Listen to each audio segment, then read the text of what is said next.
This video is focused on providing referees, such as parent volunteers for youth soccer, with specific guidance for dealing with irresponsible behavior of soccer coaches as well as unruly spectators.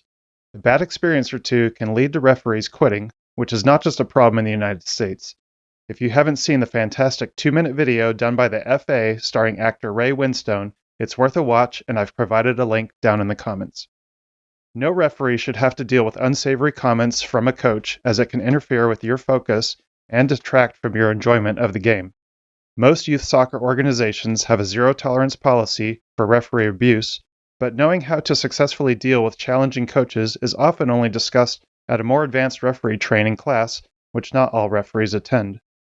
As a referee, it is imperative to protect youth assistant referees of all age levels by instructing them during pregame to gain your attention if they hear any poor behavior from a coach or spectator on the touchline. Even if comments are not directed toward them, overhearing comments directed toward the referee will still discourage them from refereeing or even from continuing as an assistant referee. Many referees develop their own styles of dealing with coaches, which can include humor, repeated mentioning of kids, or AYSO's safe, fair, fun philosophy. In my experience, extended back and forth discussion typically does not help the situation, so I'm going to share a simple technique for exactly what to do and say. You can find a lengthy list of the specific coach actions that deserve a caution or send-off in the IFAB laws of the game under Law 12, Fouls and Misconduct. Note that coaches are referred to as team officials. The most common issue with coaches is dissent, which is a public protest or disagreement with a match official's decision. A common rule of thumb for judging the threshold for dissent is the 4 Ps, which are personal, public, provocative, meaning to stir up, incite, or enrage others, and persistence. If a player or coach makes a statement about you, which is personal, loudly enough for others to hear, which is public, and calls into question your authority as referee, which is provocative, then that certainly qualifies. Examples include, "That was a blankety-blank call, ref." "You're the worst ref I've ever seen." "Are you blind?" "Ref, that's terrible." "Do your job before someone gets hurt." Or, "You need to go back to referee training." Note that there are also nonverbal instances of dissent that warrant a caution, such as throwing or kicking drink bottles, sarcastic clapping, or persistently gesturing for a yellow card. The 4th P for persistence can warrant cautioning a coach for ongoing comments that do not meet the criteria of the other Ps, such as if the behavior continues after a warning. These are typically emotional outbursts, such as questioning nearly every call or constant small comments that detract your attention away from the game. Statements that might fall into this category include, "He got the ball first," or "We don't get those types of fouls," or "Call it both ways," or the common, "Come on, ref." Whether you choose to issue a warning or go straight to cautioning with a yellow card is your choice, depending on the severity of what was said or done. You may be tempted to avoid confrontation and ignore players or coaches, but doing so will likely make things worse. If you don't take action, then it will likely encourage more dissent. Be mindful not to be the one to escalate tensions with a coach. Sometimes a question from the coach is simply a question. If you hear, "Ref, what was the call? I didn't see it," then simply give a factual answer. Not every question directed toward a referee has the intention of dissent. You are not obligated to explain any of your calls. It's your decision if you want to explain one or two, but stating a brief reason for your call or non-call can demonstrate that you know the laws, perhaps better than the coach, and prevent further coach comments.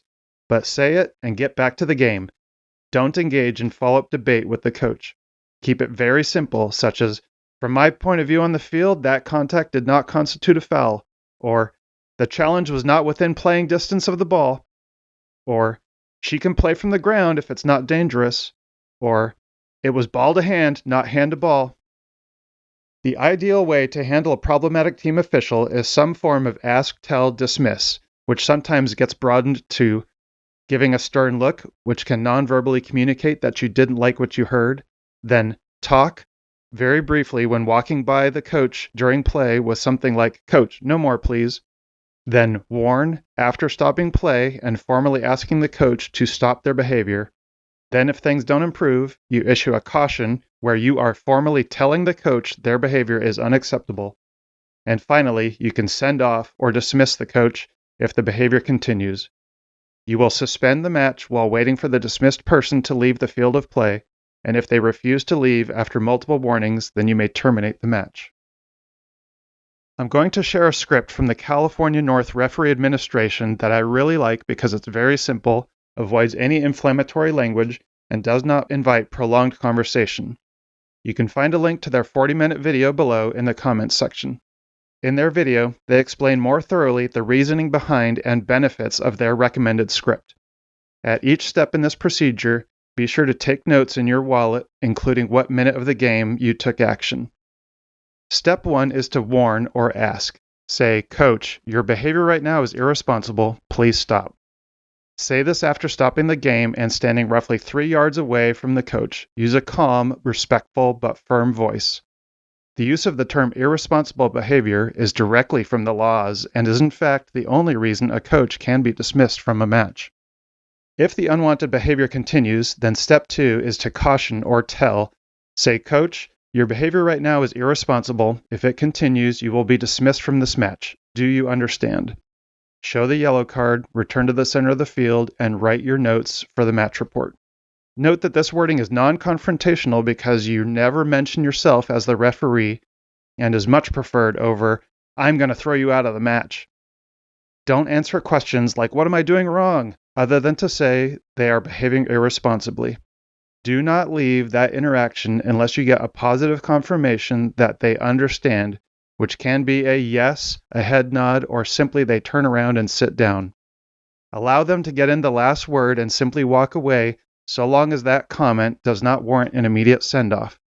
Do not immediately issue a second caution if there is moderate talkback from the coach. If the irresponsible behavior continues even after you have cautioned the coach and walked away, then it's time to send off or dismiss them.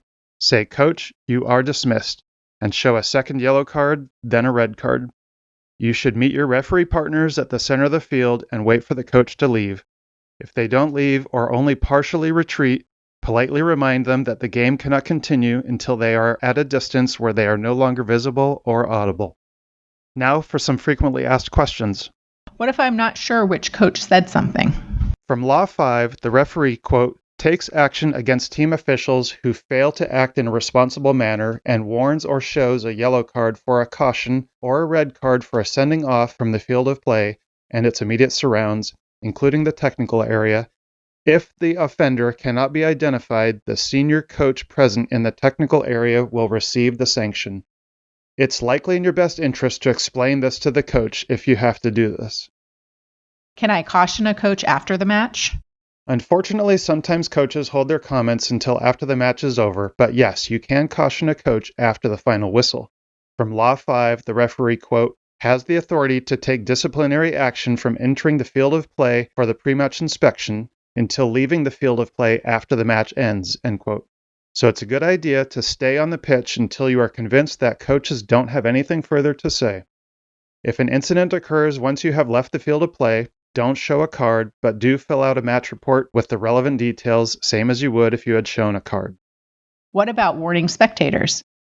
You might want to initially ignore emotional outbursts from spectators such as, "Ref, that's a foul. Come on, ref, protect the players. Call it both ways." However, if these persist, you can politely ask the coach to warn the spectators in question. If you are an assistant referee and are asked a question about the referee's call, do not undermine the referee.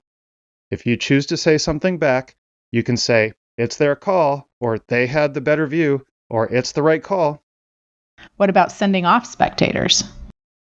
Now, if the comments escalate to, "You're horrible," or "How much did they pay you?" then consider taking action.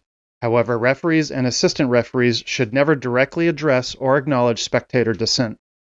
If spectator behavior gets to the point that the AR feels intervention is needed, they should gain the attention of the referee, who may not be hearing the spectator comments, and once the game is stopped, enter the field of play to explain the situation to the referee.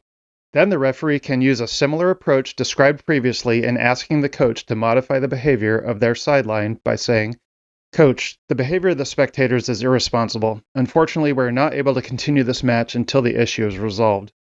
It's obvious which team the spectators are rooting for, so if a coach claims they are not their spectators and refuses to do anything, Simply restate and stand still for a few minutes. Do not restart the match. Ultimately, either spectators who are not part of the problem will intervene, or players will identify the problematic spectators since they want to get back to playing the game. Do I really have to dismiss a coach or parent? If you do not dismiss a coach or spectator that is making statements that qualify as dissent, you will most likely lose control of the game, in part because you did not do what you said you would in the tell step. Again, that team official or parent or player needs to retreat to a distance such that they are out of visual sight of the game. Should they refuse to leave the field of play, simply say, "If you refuse to leave the field area, I will be forced to terminate this match because of your actions." After giving them what you feel is an adequate time to cave to the disgruntled crowd who wants to see their players play, if the coach or spectator still refuses to retreat to the required distance, then terminate the match. Obviously, try to avoid terminating the match too quickly, as ideally we want the kids to resume the match. When should I go straight to a red card? If any abuse involves foul language or actions or physical gestures, racial, gender, ethnic, or religious slurs, and is personally directed at you or a player, then send off the offender immediately.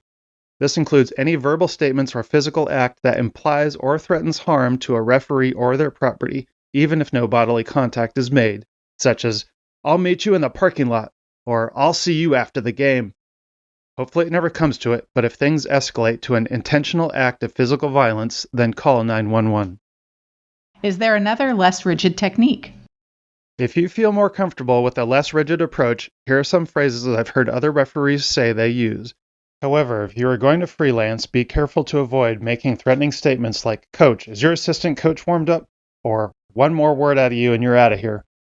Also avoid physical actions that can antagonize the coach into being more aggressive, such as pointing a finger or being face-to-face in close proximity. Here are some common phrases for the warn or ask step. "Coach, please, I'm refereeing the game. Let me do my job without your help." "Coach, is this type of behavior going to continue?" "Coach, I hear you, but please let me referee the game." "Coach, you had your say. Now that's enough. Please, no more." "Coach, it's the referee's decision. There's no need to comment any further." When you're ready to caution or tell the coach, here are some phrases I've heard. "Coach, I'm telling you, your behavior is not acceptable. Please change it or I am going to have to take further action." "Coach, the decision is yours."